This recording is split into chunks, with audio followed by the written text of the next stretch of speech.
आपलं सगळ्यांचं स्वागत। सुरुवातीला एक मोठी बातमी। गुन्हे शाखेच्या अधिकाऱ्यांसमोर शिवानी अग्रवालच्या चौकशीला आता सुरुवात झालेली आहे। बिल्डर पुत्र दुहेरी बळी प्रकरणातील अल्पवयीन आरोपीच्या आईला गुन्हे शाखेच्या पथकाने सकाळी वडगाव शेरीतील राहत्या घरातून अटक केली।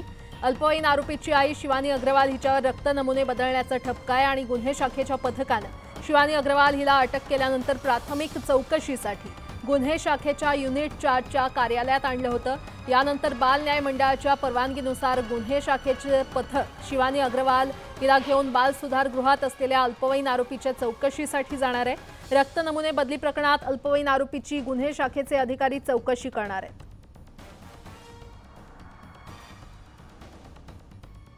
अधिक माहिती देत आहेत आमचे प्रतिनिधी वैभव सोनावणे आपल्यासोबत जोडले गेलेले आहेत। वैभव, प्राजक्ता, आज सकाळी शिवानी अग्रवाल जी अल्पवयीन आरोपीची आई आहे तिला ताब्यात घेण्यात आलेलं होतं। तिला ताब्यात घेऊन गुन्हे शाखेच्या युनिट 4 मध्ये सकाळी तिची सहाय्यक पोलीस आयुक्त आणि गुन्हे शाखेचे उपायुक्त यांनी दोघांनी चौकशी केली एकत्रित बसून।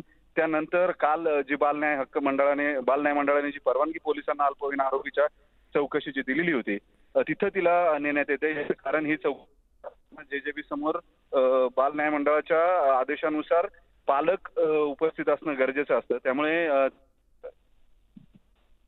बाल न्याय मंडळात सुधारगृहामध्ये जिथे या अल्पवयीन आरोपीला ठेवलंय तिथं आता नेण्यात येत आहे। तिथं या अल्पवयीन आरोपीची चौकशी आहे ती केली जाईल त्याच्या आई समोर आणि त्यानंतर पुढची कार्यवाही जी आहे तिला अटक करण्याची असेल किंवा एकदा या अल्पवयीन आरोपीची चौकशी बाल न्याय मंडळाच्या आदेशानुसार पालकांच्या उपस्थितीमध्ये झाली।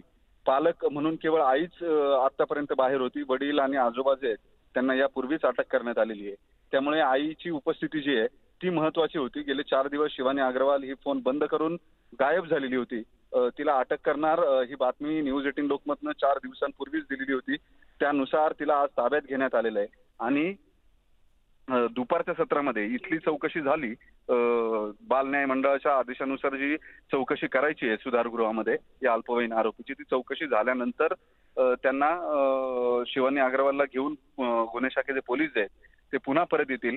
जो पहिला अपहरणाचा गुन्हा आहे या अपहरणाच्या गुन्ह्यामध्ये तिला अटक दाखवण्यात येईल आणि ती अटक झाल्यानंतर त्याची न्यायालयीन प्रक्रिया पूर्ण झाल्यानंतर ससून रुग्णालयाचा जो ब्लड सॅम्पल बदलल्याचा गुन्हा आहे त्या गुन्ह्यामध्ये त्यांना अटक करण्यात येईल पुन्हा। त्याच्यामुळे आतापर्यंत विशाल अग्रवालवरती जी कारवाई करण्यात आलेली होती त्याच कारवाईनुसार शिवानी अग्रवाल हिच्यावरही कारवाई होईल। आणि त्याचं कारण आहे, जेव्हा या चालकाला त्याचं अपहरण करण्यात आलं होतं, त्याला डांबून ठेवण्यात आलेलं होतं, तेव्हा शिवानी अग्रवालही तिथे उपस्थित होती। तिला या सगळ्या प्रकरणांची पूर्ण माहिती होती। ससून रुग्णालयामध्ये ब्लड सॅम्पल जे बदलण्यात आले ते ब्लड सॅम्पल बदलतानाही शिवानी अग्रवाल तिथे होती। जी प्राथमिक माहिती पोलिसांना मिळाली आहे त्यानुसार ब्लड सॅम्पल जे आहेत ते ब्लड सॅम्पल हे शिवानी अग्रवाल एक महिला जी आहे ती महिला जिचं ब्लड सॅम्पल घेण्यात आलेलं होतं ती शिवानी अग्रवाल असण्याची शक्यता आहे असा संशय पोलिसांना आहे। त्याच्यामुळे तीही तपासणी जी आहे ती शिवानी अग्रवालकडे करायची आहे।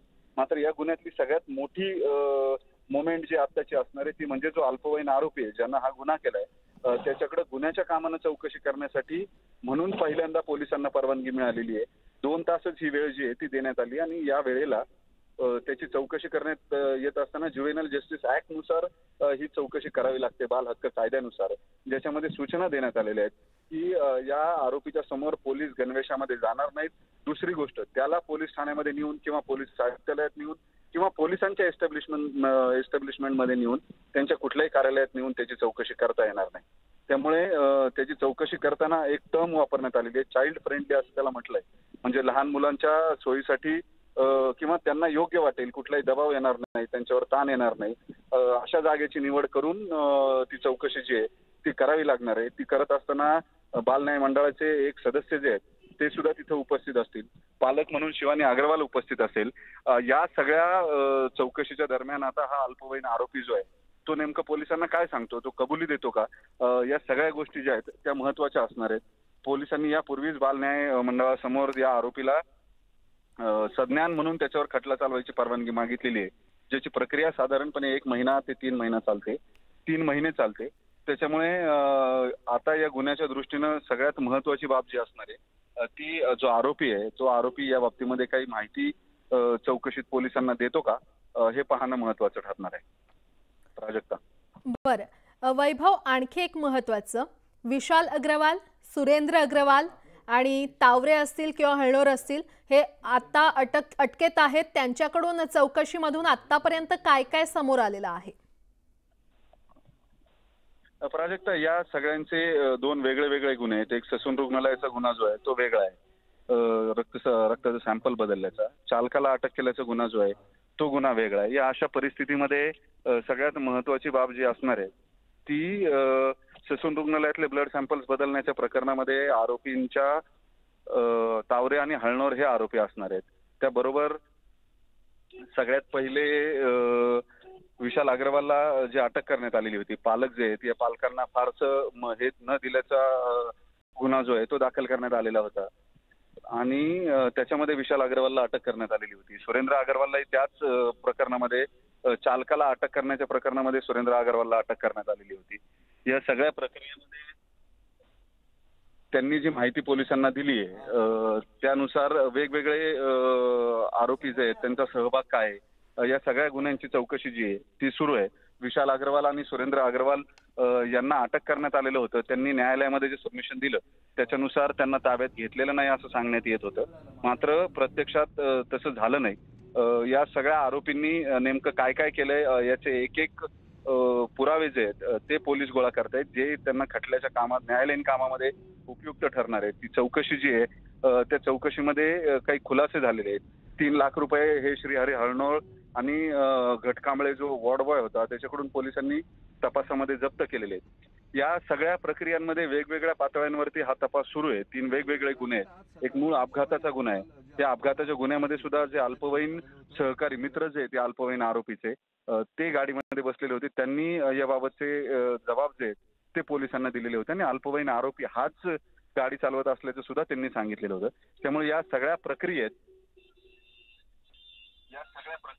अल्पवयीन आरोपींनी दिलेले जबाब जे आहेत हे जबाब विटनेस म्हणून, म्हणजे साक्षीदार म्हणून पोलिसांना वापरता येणार आहे. अशा वेगवेगळ्या प्रकारची तयारी जी आहे ती तयारी सगळी पोलिसांनी केलेली आहे. जसं जसं तपास पुढे जातोय तसं जशा डेव्हलपमेंट समोर येत आहेत तशा पद्धतीनं हे सगळं काम जे ते सुरू दिसतंय.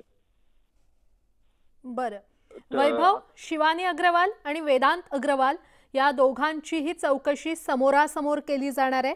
साधारण या चौकशीला किती वेळ लागू शकतो?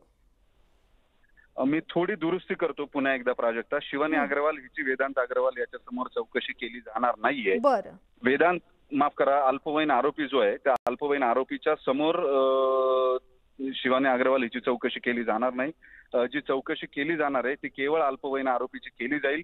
बाल हक्क कायद्यानुसार या आरोपीचे पालक सोबत असणं हे गरजेचं असतं. त्यामुळे आई ही सोबत असावी याबाबतची खबरदारी जी आहे ती पोलिसांनी घेतलेली आहे. तिची आता इथं कुठलीही चौकशी होणार नाही. बाल हक्क कायद्यानुसार पालक उपस्थित असले पाहिजेत या एका कारणासाठी शिवानी अग्रवालला इथं आणण्यात आलेलं आहे. बरं. आणि वैभव, साधारण या चौकशीला किती वेळ लागू शकतो? 2 तास ही चौकशी करायची परवानगी पोलिसांना बाल न्याय मंडळाने दिलेली आहे. त्यानुसार ही कारवाई जी आहे ती केली जाईल आणि या सगळ्या कारवाईमध्ये आई ही फक्त उपस्थित असेल तिथं. तिची प्रत्यक्षामध्ये तिची चौकशी तिथं होणार नाही. ती समोर असल्या कारणानं स्पष्ट रूपानं ही चौकशी जी आहे ती चौकशी केली जाईल. बरं वैभव, जसं तुम्ही म्हटलात की अल्पवयीन आरोपीची चौकशी होणार आणि त्यासाठी तसं वातावरण किंवा तशी जागा हवी असते, तर अल्पवयीन आरोपीची चौकशी नेमकी कुठे केली जाणार आहे आणि आत्ता शिवानी अग्रवाल तिथे पोहोचेपर्यंत किती वेळ लागू शकतो? आपण व्हिज्युअल जर बघू शकत असू प्राजक्ता, तर शिवानी अग्रवाल ही बाल सुधार गृहामध्ये पोहोचलेली आहे. अधिकारी तिथे दाखल झालेले आहेत. हे सगळे अधिकारी जे आहेत ते सिव्हिल ड्रेसमध्ये इथं आले पाहिजेत असे बाल न्याय हक्क मंडळाचे आदेश होते. कायद्यात तशी तरतूद आहे. त्यानुसारच सगळे पोलीस हे पोलिसांच्या गणवेशात न येता सिव्हिल ड्रेसवरती इथं आलेले आहेत आणि चौकशी जी आहे ती चौकशी आता काही वेळानं जे बाल न्याय मंडळाचे सदस्य आहेत त्यांच्या उपस्थितीमध्ये आणि आईच्या उपस्थितीमध्ये केली जाईल. त्यासाठीची सगळी तयारी जी आहे ती पोलिसांनी पूर्ण केलेली आहे. पोलिसांची टीम जी आहे, सहाय्यक आयुक्त असतील, गुन्हे शाखेचे आयुक्त, उपायुक्त असतील, हे सगळेजण हे इथं दाखल झालेले आहेत आणि त्यांनी या प्रकरणामध्ये चौकशी जी आहे ती न्यायमंडळाच्या परवानगीनं आतमध्ये जागा जी आहे ती जागा सुद्धा त्यांना सांगावी लागेल. चाइल्ड फ्रेंडली आहे, त्यामुळे या अल्पवयीन आरोपीला इथून बाहेर नेण्याऐवजी इथंच सुधारगृहामध्ये त्याची चौकशी करावी असा प्रयत्न जो आहे तो गुन्हे शाखेचा आहे. न्यायमंडळाकडून त्यांना नेमकी काय परवानगी मिळते ते पाहणं महत्वाचं आहे. आता या सगळ्या प्रक्रियेत काही वेळामध्ये ही सगळी चौकशी जी आहे ती चौकशी सुरू होईल. आई तिथं उपस्थित असेल आणि मुलाची मूळ चौकशी जी आहे ती केली जाईल. त्यासाठी शिवानी अग्रवाल हिला इथं आणण्यात आलेलं आहे. ही चौकशी संपल्यानंतर तिच्या बाबत जी गुन्ह्यातली कारवाई पोलिसांना करायची ती नंतर केली जाईल. म्हणतोय की